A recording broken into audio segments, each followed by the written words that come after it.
Thank you, Mr. Chairman, and I want to thank each of you for being here and sharing your stories. They're heart-wrenching and they're very real and very personal for you and for your loved ones. And I am grateful for you coming and sharing with us today. But there's a difficult balance that somehow we have to strike in all of this, and you're bringing some suggestions to the table that I think need to be looked at. And so all of this needs to be looked upon from the big perspective. You are in a situation where the cost of medication for you and your loved ones is just astronomical. Others, and there's about 5%, fewer than 5% of Americans actually are having to pay the list price on drugs. And I don't know if any of you are having to pay the list price or you're getting help on that or not, but fewer than 5% actually pay the list price. And I know a couple of you, Ms. Holt and Mr. Mitchell, y'all spoke specifically of Revlimid.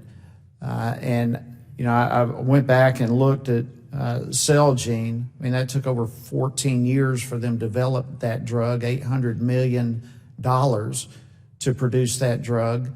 And from what I've been able to see, there's about 140,000 patients taking Celgene's hematology and oncology medicines, and they've been assisted through Celgene's patient support programs, which has contributed over $1.4 billion back to patients who are involved in taking some of their drugs. And they reinvest some 37% of the revenues back into research and development. So I think somehow we've got to strike a balance here. There's no question as to the enormous cost of people like you who are here today. And all of us in this room are grateful for the tremendous job that drug companies are doing to come up with drugs that help, where you're able to be with your grandchildren. But being able to get those drugs back to us in an affordable way is another issue that has to be addressed. And again, I'm grateful for you coming here, but pharmaceutical companies spend over $169 billion annually on research and development.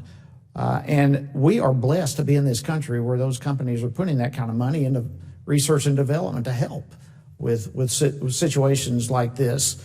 One thing, Ms. McLean, that I was intrigued about with your situation and reading about your story is the right to try interest that you have, and you worked with when then Governor Pence.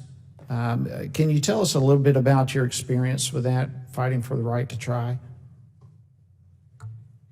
Sure. When Jordan was 5, we actually didn't have a clinical trial available to us. So I heard about a drug that was coming up through the pipeline, but based on the inclusion criteria, I didn't believe at that time that Jordan would be able to make it into the clinical trial. So I'm passionate about patients receiving access to treatments. I don't care what the pathway is.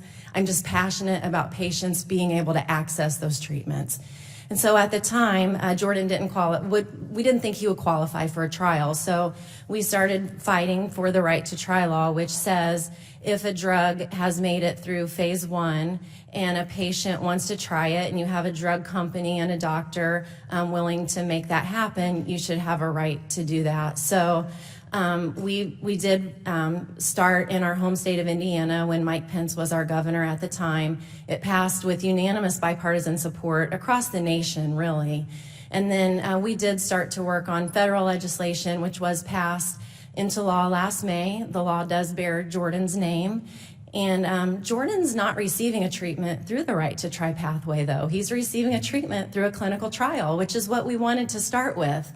But I am happy to tell you today about our friend Matt Bellina, who's a former Navy pilot battling ALS, and he didn't make it into a clinical trial.